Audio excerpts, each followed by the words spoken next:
नमस्कार। India debate में आप सबका स्वागत है। मैं हूं आशुतोष पाठक। मित्रों, एक के बाद एक प्लेन क्रैश हो रहे हैं और खास तौर से लैंडिंग के दौरान क्रैश हो रहे हैं। अभी बारामती में जो लैंडिंग के दौरान क्रैश हुआ है प्लेन, अजित पवार जी का, और उनके साथ दुखद स्थिति ये रही कि हमने 5 लोगों की जान को हमने गंवाया है, और उसमें महाराष्ट्र के डिप्टी सीएम अजित पवार के साथ 4 लोग और थे। एक एक जान की कीमत बहुत महत्वपूर्ण है। उधर खबर आई कि कोलंबिया में भी एक 15 सीटर विमान क्रैश कर गया, और वो तो उड़ान भरने के तुरंत बाद वो रडार से उसका कनेक्शन टूट गया, जो एयर ट्रैफिक कंट्रोल है उसका कनेक्शन टूट गया, और फिर उसकी क्रैश लैंडिंग हुई, और संयोग बस उस विमान में भी एक सांसद थे, उनकी भी मौत हो गई है। और ये वेनेजुएला के बॉर्डर के पास ये क्रैश हुआ है। लेकिन आज मैं आपके साथ जो बात करने के लिए आया हूं वो भारत में इस तरह से जो क्रैश हो रहे हैं प्लेन, उसकी जांच किस प्रकार से हो रही है। Directorate general of civil aviation DGCA की अक्षमता किस स्तर की हो गई है, आज डीजीसीए की अक्षमता पर ठीक से चर्चा करना बहुत जरूरी हो गया है।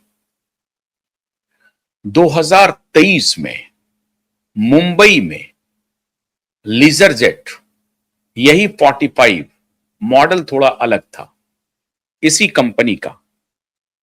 कंपनी का विमान क्रैश हुआ था। वो भी क्रैश लैंडिंग थी, लैंडिंग के वक्त ही क्रैश हुआ, लेकिन इतनी बड़ी दुर्घटना नहीं हुई। उसमें भी 6 लोग सवार थे, लेकिन 6 लोगों की जान बच तो गई, लेकिन जख्मी हो गए। उस वक्त ये कहा गया कि मुंबई एयरपोर्ट पर हैवी रेनफॉल है, बहुत भारी बारिश हो रही थी, और उसमें भी पायलट को विजिबिलिटी का कंसर्न सामने आया। उस वक्त भी यही कहा गया कि फ्लाइट जो लैंड कर रही थी, छोटी फ्लाइट थी, यही 8-9 लोगों की बैठने वाली क्षमता की फ्लाइट थी, और उस वक्त जो वो लैंड कर रही थी तो बारिश हो रही थी, बादल था, विजिबिलिटी कम थी, स्किड कर गया, और स्किड करके वो रनवे छोड़ करके वो मिट्टी पे उतर गया। खैर, लोगों की किस्मत अच्छी थी, 6 के 6 सवार जो थे उस पे वो उनकी जान तो बच गई, लेकिन इंजरी बहुत गहरा हुआ। अब क्रैश लैंडिंग तो हुई, और उसकी प्रिलिमिनरी जो जांच की गई, उसकी प्रिलिमिनरी रिपोर्ट जो है, एयरक्राफ्ट एक्सीडेंट इन्वेस्टिगेटिव ब्यूरो जो है, इन्वेस्टिगेशन ब्यूरो जिसको कहते हैं, AAIB, ये AAIB के जो उनका जो वेबसाइट है, उस वेबसाइट पर अगर आप जाएंगे तो 2023 के क्रैश की क्या स्टेटस है, उसमें उसकी जांच में क्या पता चला, इसकी सिर्फ प्रिलिमिनरी इंक्वायरी मौजूद है। प्रिलिमिनरी इंक्वायरी क्या हुई? प्रिलिमिनरी इंक्वायरी हुई 1 महीने के अंदर ही, जांच करके जो वस्तु स्थिति सामने आई, जो जांच में पता चला, उसको उन्होंने अपलोड कर दिया। लेकिन डिटेल्ड इंक्वायरी स्टिल अवेटिंग है, अवेटेड है। आज भी डिटेल्ड इंक्वायरी 3 साल बीत जाने के बाद भी कहीं उसकी खोज खबर लेने वाला कोई नहीं है। होनी यह चाहिए थी कि 1 महीने में, चलिए प्रिलिमिनरी इंक्वायरी आ गई, आपने सारे नुआंसेस का एक प्रकार से जांच पड़ताल कर लिया, और उसके बाद जांच की जो कमेटी है, जो एयरक्राफ्ट एक्सीडेंट इन्वेस्टिगेशन ब्यूरो है, AAIB, ये AAIB कर क्या रही है? कहां है AAIB, जो बकवास के अलावा कुछ नहीं कर रही है, झूठ पर झूठ फैला रही है, केवल झूठ फैला रही है। इसी लीयरजेट एयरप्लेन का जो क्रैश हुआ, 1 महीने के अंदर प्रिलिमिनरी इंक्वायरी तो आ गई, लेकिन डिटेल्ड इंक्वायरी किस स्टेटस में है, कौन उसके जांच कर रहे हैं, उस कमेटी में कौन कौन लोग हैं, इसका कोई खुलासा कहीं नहीं है। अगर नहीं है तो छुपाया जा रहा है, किसी को बचाया जा रहा है या इग्नोरेंस है, न छुपाया जा रहा है न बचाया जा रहा है, कुछ पता ही नहीं है, हमें कोई लेना देना नहीं है।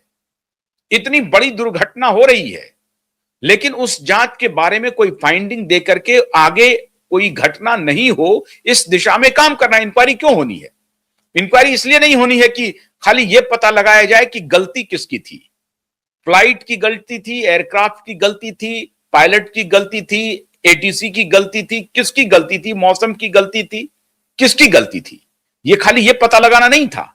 पता लगा करके आगे आने वाले जो भी गलती हुई है उस गलती को रेक्टिफाई करने के लिए जांच कमेटी बैठती है, फिर उसके लिए पॉलिसी डिसाइड होती है। अगर पॉलिसी बनाने की जरूरत है कि अगर वो बार बार इस तरह की घटना हो रही है तो आप पॉलिसी फ्रेम करते हैं। उस इन्वेस्टिगेशन कमीशन का, उस इन्वेस्टिगेशन कमेटी का यही सिग्निफिकेंस है। तो एयरक्राफ्ट एक्सीडेंट इन्वेस्टिगेशन ब्यूरो का कोई अता पता नहीं है। 3 साल बीत चुका है, नंबर 1। अब नंबर 2, 12 जून 2025 को अहमदाबाद में एयर इंडिया का प्लेन क्रैश कर गया। अब यही स्थिति इसके साथ भी है साहब। इतना लैकलस्टर सिविल एविएशन डिपार्टमेंट, और हैरानी की बात यह है कि अभी कोई जांच रिपोर्ट पता चली नहीं है और कहा जा रहा है कि हम अभी बताएंगे, लेकिन सिविल एविएशन मिनिस्टर आकर के प्रथम दृष्टया आके ये कह देते हैं कि कुछ विजिबिलिटी का प्रॉब्लम था।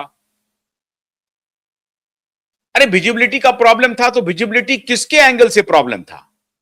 क्या वहां का जो लोकल एटीसी है ही नहीं वहां पे। एक ऐसे ही एक दफ्तर बना हुआ है, एक थोड़ा मोड़ा इंस्ट्रूमेंट लगा हुआ है और उससे आप सूचना दे देते हैं, आदान प्रदान होता है। पायलट और जो ग्राउंड मैन नहीं समझ लीजिए, उनको कहिए आप, एयरपोर्ट पे जो उस एक दफ्तर में बैठ करके एक आदमी जो देख रहा है उसको मैनुअली बता रहा है, कहां साहब अब ठीक है, सब कुछ बढ़िया है, आपको दिखाई दे रहा है हवाई पट्टी? हाँ जी हमको दिखाई दे रहा है। पहली बार में दिखाई नहीं दिया, अच्छा कोई बात नहीं, एक चक्कर लगा लीजिए। तो चक्कर लगा लिया, चक्कर लगाने के बाद दूसरी बार आ रहे हैं तो पता लगा कि हाँ अब हवाई पट्टी दिखाई दे रही है, हाँ जी दिखाई दे रही है, कोई बात नहीं उतार लीजिए, बस इतना ही कहना है। और संकेत उसमें और जो वाइटल इंफॉर्मेशन है जो पायलट को चाहिए होता है लैंडिंग के लिए, उसकी कोई वहां पर व्यवस्था ही नहीं थी। पहली बात तो यह है। ज्यादातर जो एयरपोर्ट हैं, इस तरह के जो एयरपोर्ट हैं, वहां पर एयर ट्रैफिक कंट्रोल की एडवांस सिस्टम की भारी कमी है और उसका इंस्टॉलेशन वहां पर नहीं हुआ है। आप कुल मिलाकर के ये कह सकते हैं कि एटीसी अपने रूप में वहां कार्यरत नहीं थी।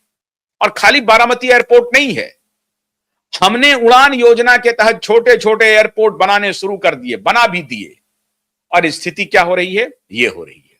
हालांकि वो कमर्शियल एयरपोर्ट था भी नहीं, वहां से ऐसा नहीं है कि पैसेंजर फ्लाइट जो है सो रोज उड़ रहा है और लैंड कर रहा है, ऐसा कुछ भी नहीं हो रहा है। बारामती तो समझिए कि एक प्रकार से पवार साहब की जो पूरी थाती है वही है। बारामती इसलिए चर्चित है क्योंकि पवार साहब वहां से आते हैं, पवार फैमिली वहां से आती है। और मैं समझता हूं कि बारामती में अगर सबसे ज्यादा लैंडिंग और टेक ऑफ कोई प्लेन होता होगा या हेलीकॉप्टर होता होगा तो पवार फैमिली का ही होता होगा, यह भी सत्य है। तो शायद उनको मालूम रहा होगा अजीत जी को कि वहां पर वो इसके पहले भी टेक ऑफ करते रहे हैं, लैंडिंग करते रहे हैं। मैंने कल भी आपको बताया था कि अजीत जी बड़े डरते थे हवाई यात्रा से, और आखिर में काल ने उनको अपने गाल में ले ही लिया।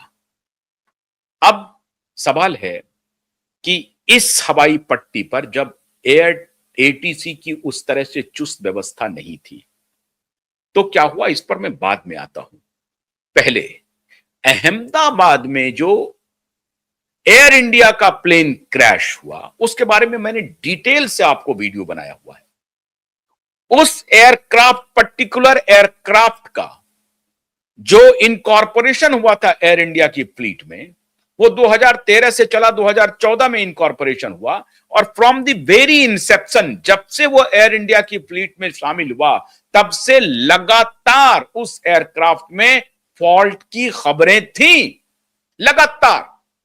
और केवल वही बोइंग 787 की बात नहीं थी, 737, 787 इसकी बात नहीं है। दुनिया भर में बोइंग की जो ये अलग किस्म का जो ये मॉडल है 787 और 737, इसमें बहुत सारे दुनिया भर में फॉल्ट हो रहे हैं, दुनिया भर में, और इसकी पूरी तरह से व्याख्या है।